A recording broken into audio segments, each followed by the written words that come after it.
here. It's a personal honor to have my professor, Professor Jason Yerrington here, owner of Ohana Academy.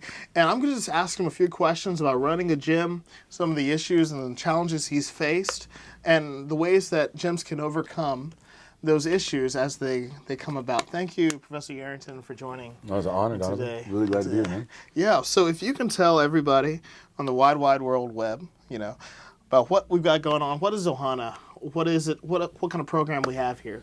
So Ohana Academy, we're a mixed martial arts facility to where we offer Brazilian Jiu-Jitsu, Muay Thai, wrestling, boxing, pretty much every discipline that's necessary to be in the cage to help people become the best versions of themselves. So we try to induce failure, trial and error, success, failure over and over on the mat, walk with them, develop a relationship, and then little by little just become better people together. So it's a pretty cool thing. We've got a really cool culture, of a multidisciplinary program to where they all kind of feed each other and see the perspectives that those disciplines lend to, their spot on being efficient combatively.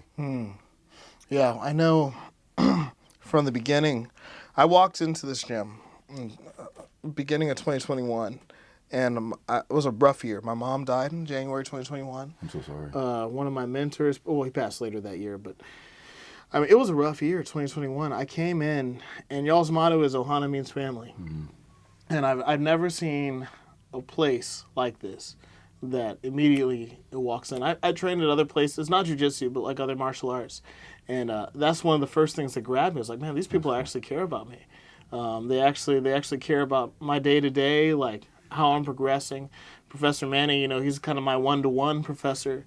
And every day I see him and train with him. I know I annoy the heck out of him because if I don't make it to class, I'm texting, hey, professor, I'm not going to make it today. Like we got that kind of relationship. But it really does feel like a family. I don't feel like just a number. Oh, student number 85723. I feel like a part of the family. So how were you able to ingrain that culture, not just into the gym, but into your coaches too?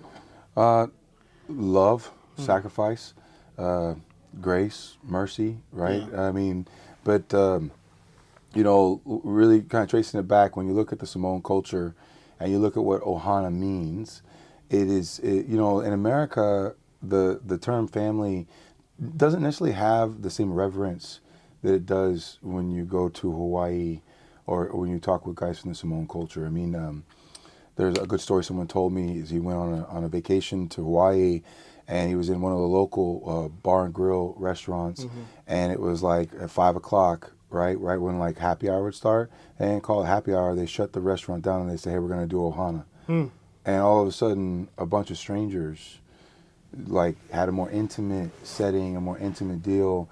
It was a free food, free drink, for a certain amount of time. And now it was really getting to know each other. He was like, dude, it was the craziest change in atmosphere. It was totally unbelievable and really changed his perspective on like what family means. So I haven't experienced that personally. I've never been to Hawaii. I've never done that. However, I've read about experiences like that, and I've always yearned, right, to have a place that I can share my perspective, my culture, my kingdom-minded perspective of family, right? Yeah.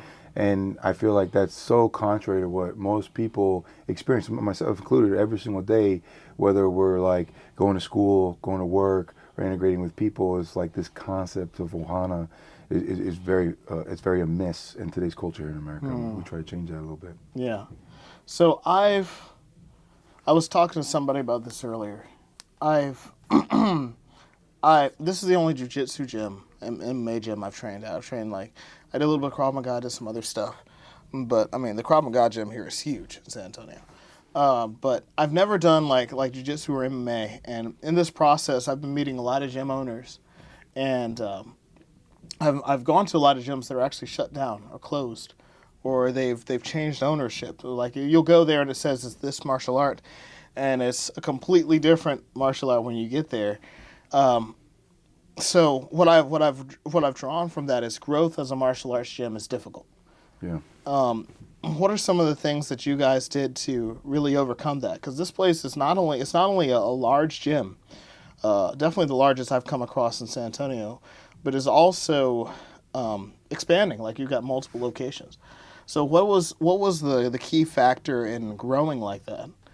Oh, it's going to seem kind of redundant, but again, it goes back to Ohana.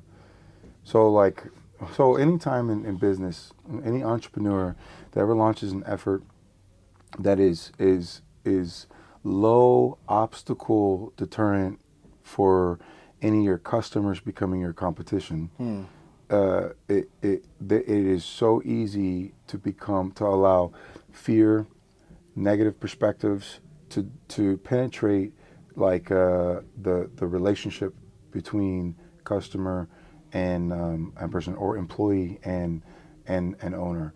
You know, if you have a t-shirt shop and someone comes to you because you bring an idea to them, right? But there's a low threshold for them to take that idea, change it a little bit, and just start making money. It's very easy to be guarded. Does it make sense? Yeah. So this is a lot of what happens with martial arts schools is they have this beautiful thing. What happens on the mat is gorgeous. It's imperishable, right? It only grows. It only gets better. Yeah.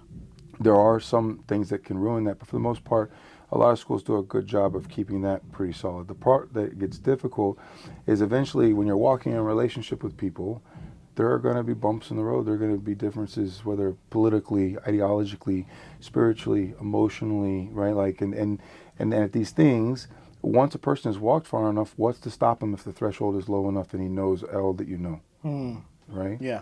And so those dynamics create the opportunity for some really difficult things and people to be people. And anytime you're in a very people-to-people business, which the dynamic of closeness that happens on the mat, I mean, we're literally like on top of each other, that intimacy is there, is bound to happen. So, with us, if we can instead, where we instinctively maybe might be fearful, instead be open, gracious, loving, and inquisitive, like you're going to negate a lot of this. And if we put a heavy focus on communication first and foremost, and developing those relationships, and a hierarchy in the sense to where it's impossible for me to make the relationships with all the students that we have, but if I can make those type of relationships with my staff and invest with them, so then part of that becomes a part of our staff development, not just like equipping them with process and protocols, but equipping them with like love, grace, mercy, empowering them to fail, literally looking at my staff and saying someone this year will betray us, but it's okay. Right? Like if I start to prepare my day as if that won't happen, then I'm going to be ill prepared for the moment that it may. Yeah. Right. So if I already assume it's going to happen, well then now then the formula changes. And now my performance has to be this to be able to handle this potential margin. And then when the fear is gone, what's left is a really beautiful thing, because sometimes it's that 80-20 rule. This is really just 20% of your customer base. The other 80 love you, right? But you allow that 20% interaction to affect the way that you treat the 80, and then all of a sudden now it's really difficult for you to retain, keep, and continue to like grow and flourish in a martial arts business. Wow. So when you take that and you look at like, man, the character development piece that has to happen as a business owner and as a leader, it's so important, because how you see the world is going to be the world that you create.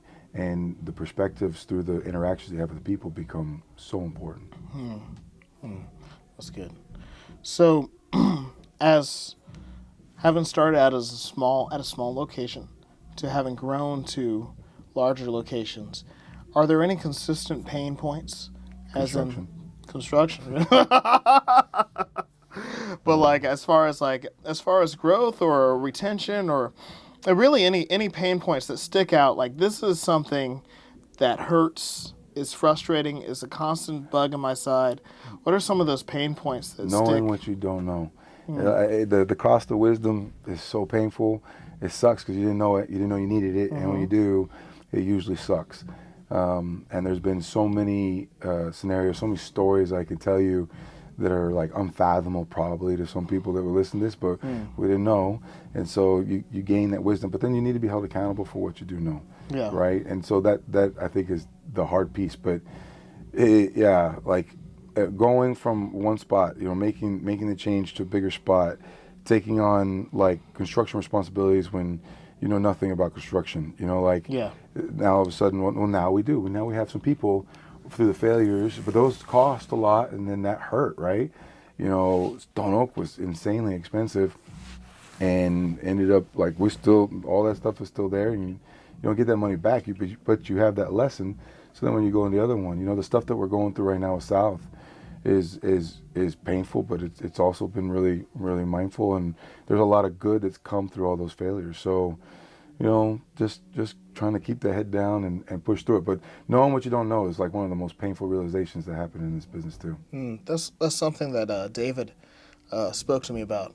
When I interviewed Professor David a few days ago, he was talking about how much he wishes that he had the guidance that he has now, as far as starting a gym, where to put your money into, getting a bigger space, growing your client base. Like he wishes he had the things that he has now. He had prioritized that before. Yeah. And so like that seems to be a consistent thing. It's like mentorship seems to be very important. Extremely. Wow. I think in any business venture, it's Yeah. important, right? Anything that has a thing where it's relational and there's a leadership portion to it, it has to be there. Wow. Well, last but not least, could you tell us what's coming up next? What's coming up soon? I know we got a new location, South. So South, we're getting ready to finish, right? Yeah. We're really kind of like pretty intense, but hoping to have by February 1st some classes going in there. The MDL is going to be there, which is going to be a really big deal. That's the Muay Thai Developmental League we're hosting on cool. February 8th. So we'll have somewhere around 600 to 800 competitors come in there. Whoa! And What? from ages like 4 all the way to 72, do Muay Thai. They'll get a little report card. It's a really cool thing. It's a nice thing that's happening now. So excited about that. And then, man, we've got some crazy stuff still working on the Blanco location, and getting West and Westwood up where we're really flourishing and kicking some serious butt. Got some really good competitors getting ready to come out at all 4. We got some super fights coming up. Loham getting ready to fight. Yes. For the TMF. And we also got 2 or 3 other guys on the cards. I'm really looking forward to seeing Colin, seeing Caden, seeing Dragon. And Reese too. Yeah, there's so many things happening right now. There's like every weekend, it's like, it's crazy, dude. Yeah. It's very, very busy. Yeah. That's awesome. Well, thank you for sitting down with me, Professor Yerrington. I really appreciate your time. I love you, Donovan. I love you too, Professor. Yes, sir. Thank you. Always. And until next time, I'll see you on the mat.